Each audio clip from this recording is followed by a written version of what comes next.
날 우리 저 옥상 주차장에 있는 그 강아지가 줄을 끊고 가출을 했습니다. 간신히 붙들어 왔는데 이 녀석이 머리를 숙이고 꼬리를 막 흔들면서 나한테 가까이 오더니 발라당 드러놓는 거예요. 왜 그렇게 머리를 숙이고 꼬리를 흔들면서 발라당 드러놓을까요? 그냥 가출해서 죄송합니다 하고 죄책감 느껴서 그럴까요? 강아지는요, 죄책감이 없어요.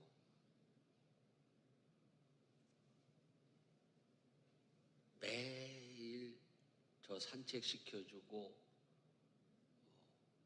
또 사료주는 우리 최전 선생님한테는 발라당 두는 법이 없어요.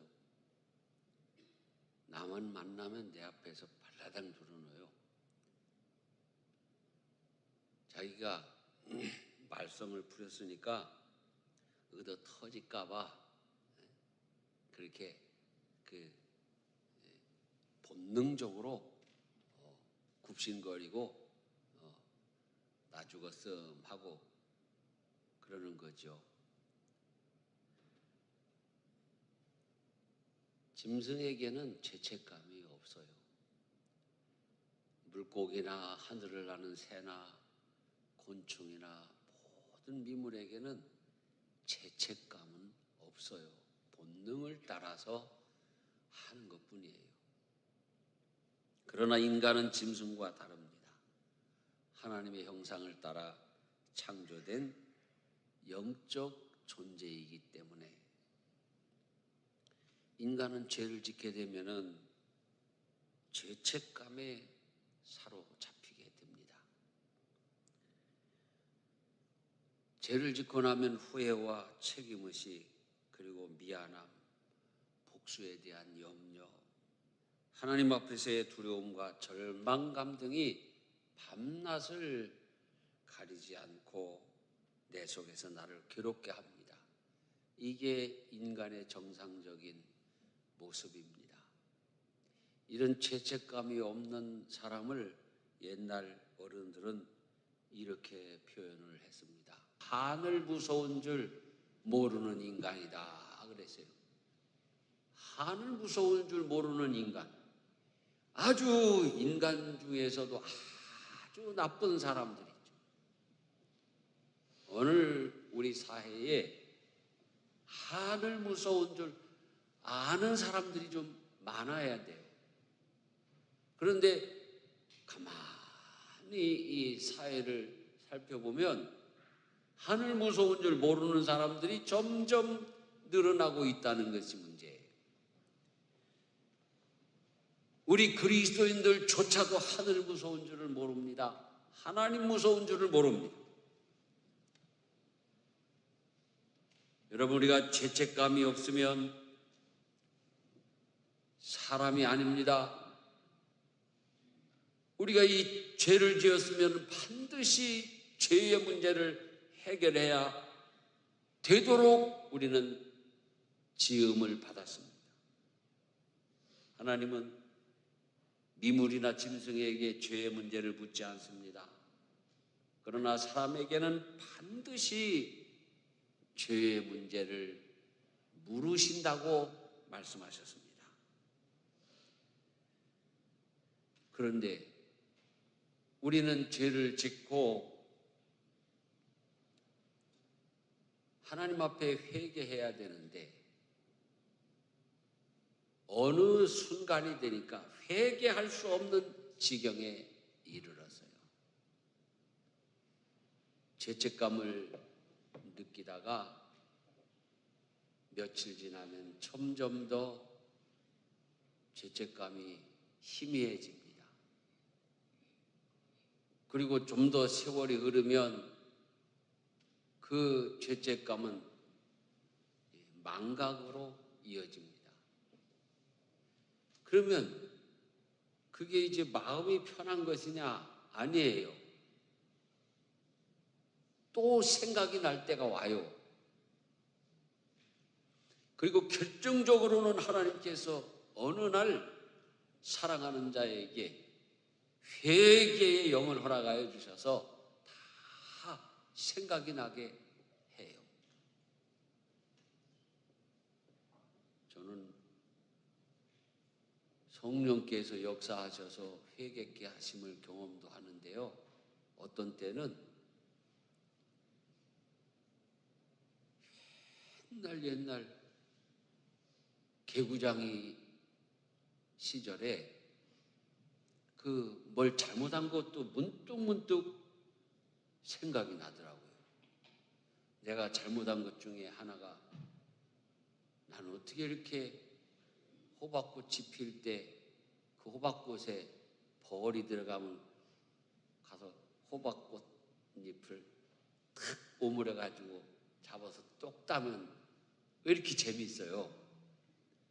그래서 그 호박꽃잎을 돌아다니며 재 따라가지고 저 전도사 아들 놈 때문에 호박이 안 열린다고 얼마나 또 혼이 났는지 몰라요.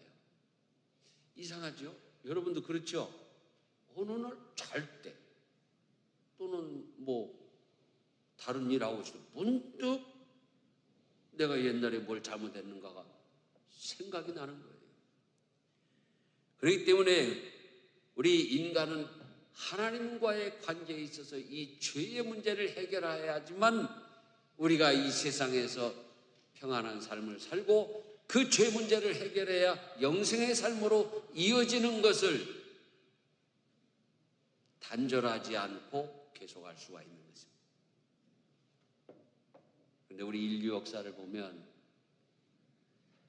사람들이 늘 그렇게 죄를 지면서 죄책감을 느끼지 아니하고 그 문명을 발전시켰습니다. 과학을 발전시켰습니다.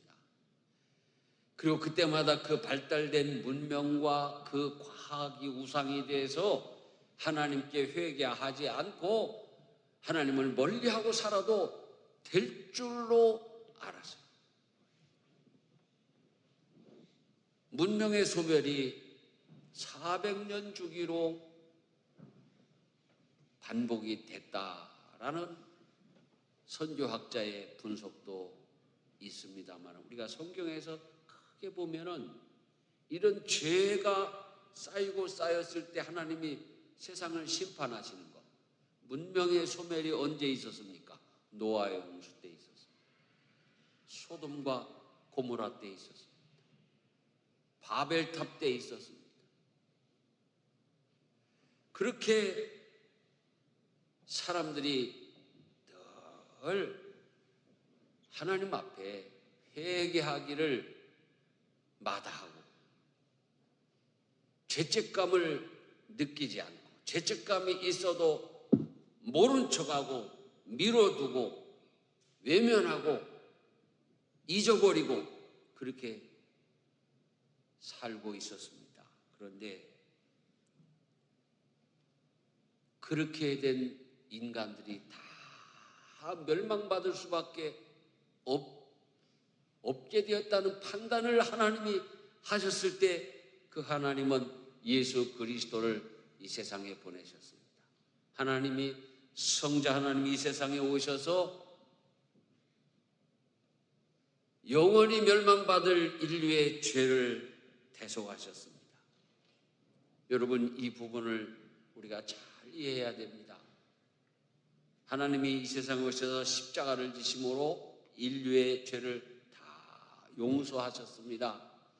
그래서 예수 안 믿어도 천국 간다고 말하는 사람들이 있습니다. 공부 많이 한 신학 박사들께서도 그렇게 얘기합니다. 그렇게 믿고 싶은 사람들이 또 그렇게 얘기들을 합니다. 그러나 성경은 예수님이 십자가를 지시고 온 인류를 구원하신다고 하는 이 말씀에 대해서 반드시 이중심판이 있다고 증거하고 있습니다. 이중 심판이 무엇입니까? 예수를 믿으면 구원받고 구원받는 심판이고 예수를 믿지 아니하면은 멸망받는 심판이에요. 그런데 지금 세계 교회 안에, 우리 한국 교회 안에도 예수 그리스도 하나님은 사랑의 하나님이기 때문에 지옥을 만드는 분이 아니다, 그럴듯한 가문이설을 합니다. 예수 안 믿었어도 결국은 다 구원하실 것이다. 또 만유를 다 구원하실 것이다. 여러분, 예수님은 우리 인류를 구원하시기 위해 이 세상에 오셨습니다. 세상에 강아지를 구원하러 예수님이 오는 법이 어디 있습니까? 소나 나귀나 돼지를 구원하러 오신 예수님이 어디 있습니까? 이 만유는 하늘에 날아다니는 새들과 땅속에 있는 온갖 미물과 짐승들과 물속에 있는 것들과 온 우주 자연에 있는 것들은 누구를 통해서, 하나님의 자녀들의 구원을 통해서 회복시키시게 하겠다고 말씀하셨습니다. 그러기에 청함을 받은 자는 많되 택함을 입은 자는 적느니라 예수님 말씀하신 것입니다. 우리는 예수님의 십자가의 청함에 응답함으로 택함받는 백성들이 되어야 되고, 여러분들은 그러한 백성인 줄 믿습니다. 이와 같이 우리를 위해서 온전하신 구원주로 오신 우리 예수님, 그 예수님은 첫째로 인간의 유한성을 극복하시고 그 인간의 생명의 유한성 너머로 계신 분입니다. 즉 영존하시는 하나님이라는 것입니다. 오늘 본문에 나오는 제사장들이 거론되고 있습니다.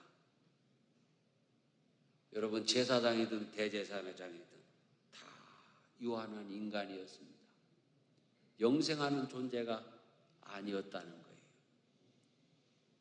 다른 이들과 똑같은 죄인이었습니다.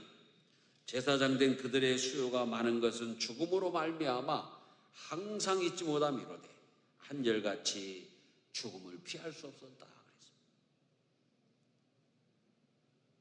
그래서 이 사람 제사장에게는 생명의 한계가 있었습니다. 생명의 한계가 있는 자는 온전한 제사장이 아닙니다.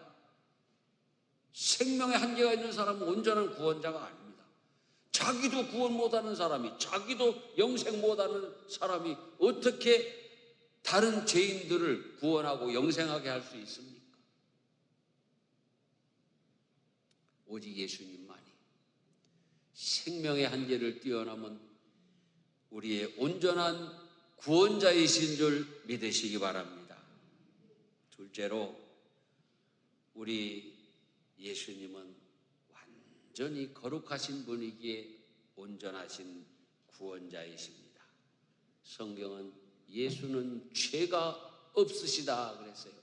죄 없으신 예수님이 내 죄를 대신 지시고 십자가에 달려 죽으셨고, 그래서 그 예수를 믿으면 내 죄가 회개할 수 있는 길이 열리고 예수 앞에 회개하면 용서받고 우리가 이 세상에서부터 저 영원한 나라에까지 영생하는 하나님의 자녀가 된 줄 믿습니다. 이 거룩의 문제에 있어서도 제사장들은 한계가 있었습니다. 생명의 한계가 있을 뿐만 아니라 거룩에도 한계가 있었어요. 이 유대의 제사장들은 제사를 감당하기 위해서 거룩이 요구되었습니다. 그래서 이 대제사장 이 가슴에는 흉패가 있는데 여기에 뭐라고 써있냐 있냐면은 여호와께 성결 그렇게 써 있어요. 옷도 이 제사장 옷들 보면 엄청나게 거룩해요. 하나님이 그렇게 구별돼서 입으라고 했어요. 구별돼서 제사장 옷을 입으라고 할 때에는 그 마음도 좀 거룩해지고 구별되기를 원하셨던 거예요. 근데 그게 안 되니까 예수님이 오신 거예요. 왜 안 되느냐? 회개하지 않기 때문에. 사실은 제사장이 제사를 집례하면서 죄물을 불태울 때 제사 드리는 사람은 저 양이 내 대신 지금 내 죄 때문에 뒤집어 쓰고 불타고 있구나. 하나님 나를 용서해 주세요. 이렇게 기도하면서 제사를 드렸어야 되는 건데요. 아이고 그냥 양 한 마리 잡아서 드리지 뭐. 이번에는 제가 좀 크네. 그러니까 소 한 마리 잡아서 드리지 뭐 이라고 말했다는 거예요. 예수 시대의 예루살렘 성에는 짐승의 피가 끊임없이 흐르고 짐승의 피비린내가 진동을 했다.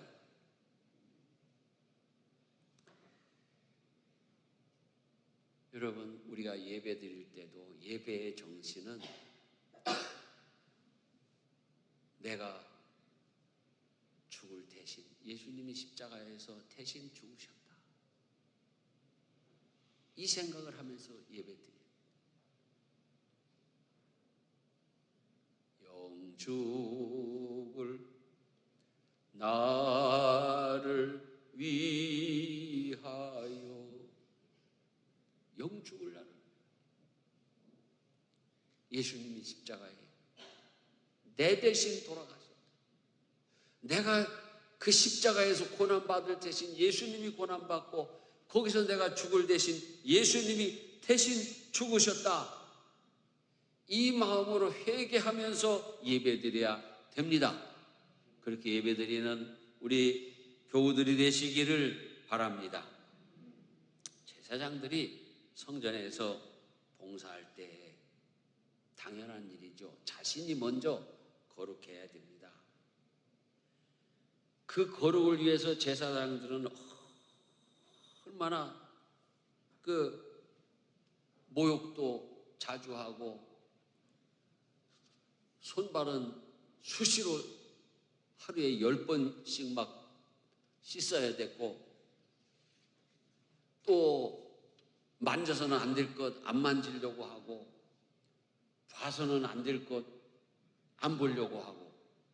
여러분 안 만지고 안 볼 수가 있나요? 이 사람이 또 다 볼 수밖에 없잖아요. 제가 여러분 안 보는 것 같아도 다 보고요. 다 보는 것 같아도 안 봅니다. 그리고 어떻게 봐요? 하고 쳐다보는 게 아니에요.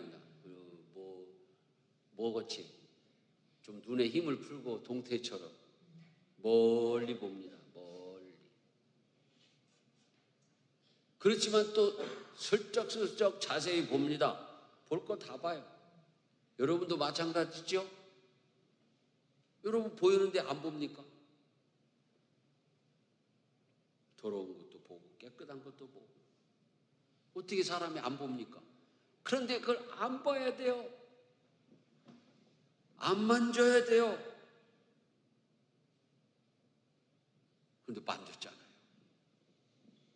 그래서 나중에 제사장들은 어떻게 하냐? 제사를 며칠 앞두고 나서는 아무것도 안 보고 아무것도 안 만지려고 했어요. 먹지도 않으려고 했어요. 그런다고 해서 그 제사장 마음속에 이 죄가 없어지는 게 아니더라는 거예요. 너희 바리새인들이여, 네 속에는 온갖 더러움이 가득하다 그랬어요. 겉으로는 엄청나게 거룩하게 깨끗하게 꾸미는데 그게 아니지 않느냐. 인간 제사장들은 거룩의 정신을 잃어버리고 외적인 거룩을 추구했어요. 여러분, 저도 여러분 앞에 섰을 때에 어떻습니까? 단정하지 않습니까? 제가 예배 나오기 전에 거울을 몇 차례 봅니다. 일주일 내내 거울 안 봐요. 월, 화, 수, 목, 금, 토 거울 안 봐요. 제가 거울 볼 때에는 딱 한 가지입니다. 강단에 서기 위해서. 새벽에도 드라이를 합니다. 여러분, 새벽 기도인도로 왔는데 목사님이 머리가 새집 지고 있으면 여러분 은혜 되겠어요? 단정하게 하고 나와야죠.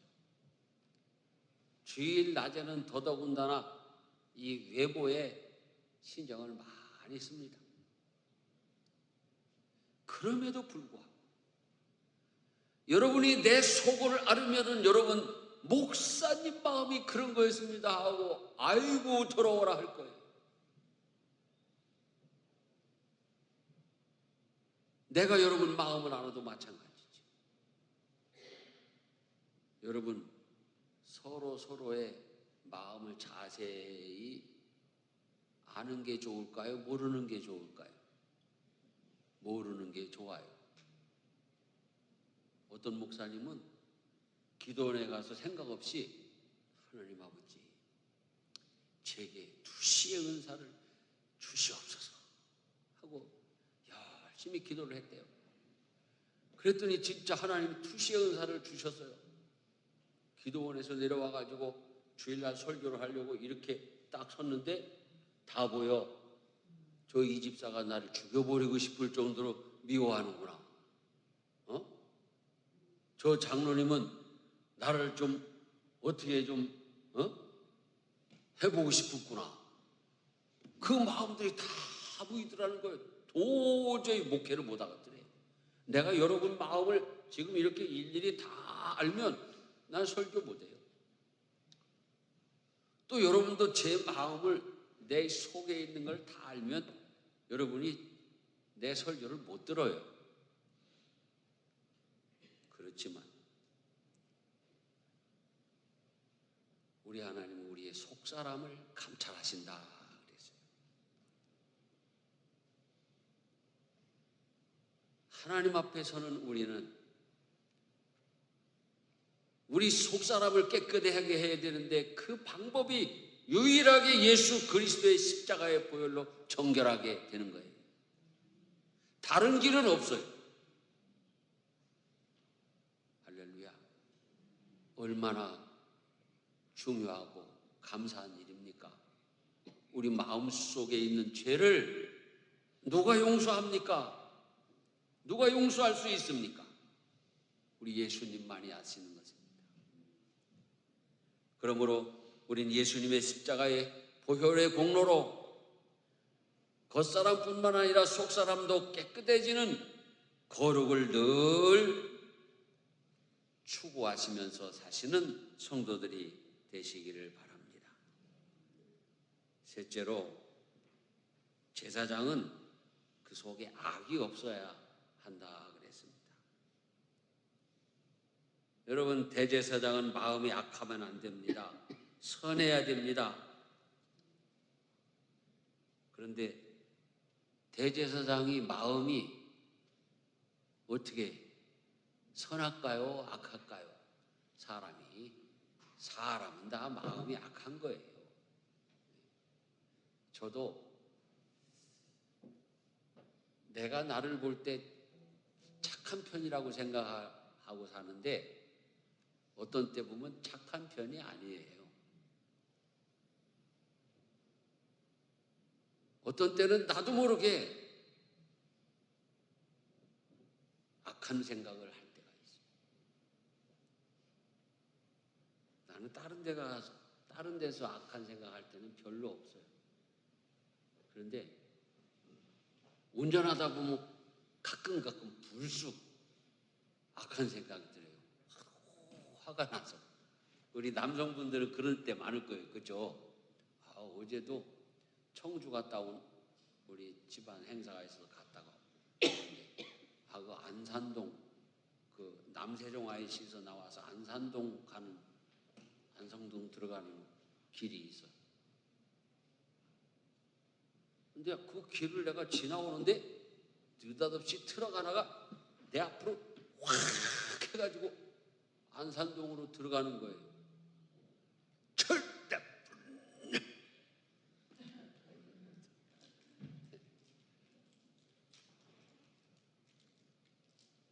또 좋은 마음으로 운전한다고 찬송을 틀어놓고 운전하고 있었거든요. 전부여 의지없어서 찬송은 나오는데 갑자기 그런 일이 생기니까 저걸 따라가가지고 그냥 확 그냥 홍근영을 내줘 버릴까 막 나쁜 생각이 들어요. 이 세상에 어떤 대제사장이든 어떤 목사님이든 그 속에 악한 생각이 없는 게 아니에요. 우리가 무엇으로 이 악한 생각을 다스리고 무엇으로 이 악한 마음을 고치고 깨끗하게 할 수 있겠습니까? 다른 방법 없어요. 여러분 한번 명상해 보세요. 되나? 운동을 해보세요. 되나? 좋은 서적 읽어보세요. 되나? 여행해 보세요. 되나? 안 됩니다. 오직 예수님의 십자가의 보혈을 의지하는 거예요. 주님, 내게 정결한 마음을 주시옵소서. 내게 정직한 영을 새롭게 하여 주시옵소서. 예수님의 십자가의 보혈로 우리는 내 속에 있는 악한 것을 지워낼 수가 있는 것입니다. 우리가 악한 그 모습을 지워내기 위해서 여러 가지로 노력들을 많이 합니다. 여성들은 어떻게든지 예쁘고 착하게 보이려고 화장합니다. 뭐 특별한 사람들도 있죠. 왜 화장을 하는데 귀향이면 예쁘고 착하게 하지 완전히 그 고양이 생각나게 이상하게 독하게 화장을 하는 분들이 있어요. 일부러 특별한 사람들이 그러는 것 같지만 대부분은 착하고 이쁘게 보이려고 화장합니다. 대부분 좋게 보이려고 옷을 입습니다.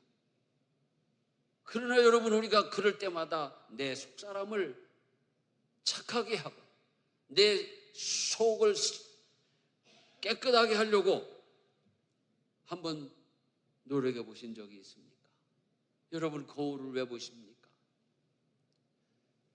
겉모습만 보기 위해서 거울 보는 거 말고 이제는 거울을 볼 때마다 내 속사람도 한번 바라볼 수 있는 영적인 성도들이 되시기를 바랍니다. 저도 늘 내 마음을 착하게 가져가려고 노력하며 삽니다. 그러다 보니까 어떤 때는요, 지나다 하는 사람한테 30년을 당하고 속고 삽니다. 참고. 그래서 그런 때는 좀 그 사람한테 대해서만은 용서 안 하고 그냥 악하게 해버릴까 그런 생각이 들 때도 있어요. 그렇죠? 여러분, 30년을 당하면서도 참았으면 착한 거 아닙니까? 그런데 결국은 끝까지 그래요. 그래서 이거는 이제 미련한 거다 그런 생각을 해봤어요. 지혜롭게 해야 되겠다. 그런데 우리 예수님은 이 세상에 가장 지혜로우신 분이고 지혜의 근본이시고 지식의 근본이신데 가장 바보같이 사셨어요. 가장 바보같이 사셨어요. 용서하려면 바보가 돼야 돼요. 나쁜 생각 안 하려면 바보 같아야 돼요. 남들이 볼 때 바보같이 착해야 돼요. 우리 예수님은 나 같은 사람을 구원하시기 위해서 사람이 되셨고 바보같이 사셨습니다.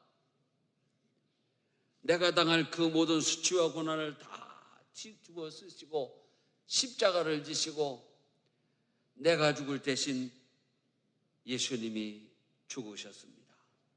그렇기 때문에 이 세상에는 나를 구원하실 이는 예수님밖에 없습니다. 다른 종교에서는 같이 예수님과 같이 다른 걸 믿어도 괜찮습니다. 가령 무속을 하는 분들이 예수를 같이 믿는다. 그 사람들 그렇게 합니다. 저 인도에 가면 힌두교가 있어요. 인도가 예수님의 제자 도마가 가서 복음을 전하는 곳입니다. 그런데 그렇게 복음 전하는 게 어려운 이유는 거기는 별하별게 다 신이에요. 별하별게 다 신이에요.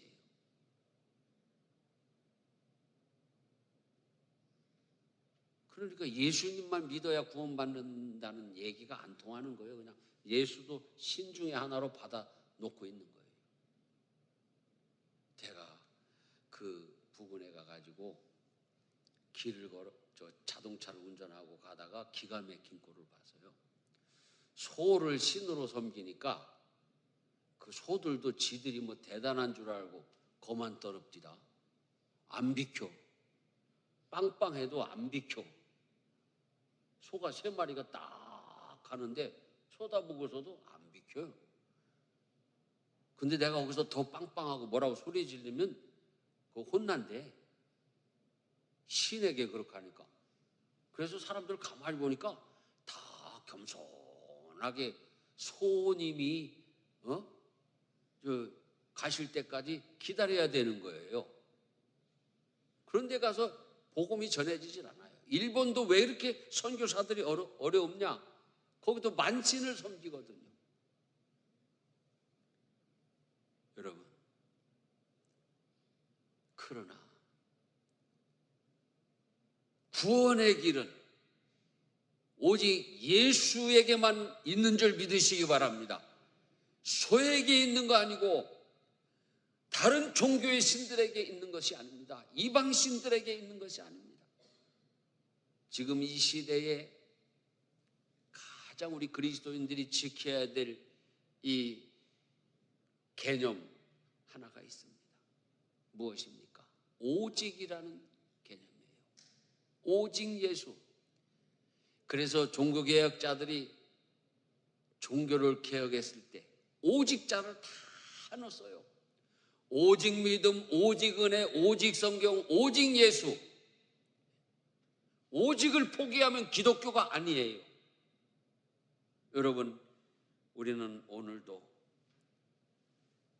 우리를 찾아와 주시고 온전한 구원자 되신 예수님만을 섬기며 예수님과 동행하는 그리스도인들이 되시기를 주의 이름으로 축원합니다.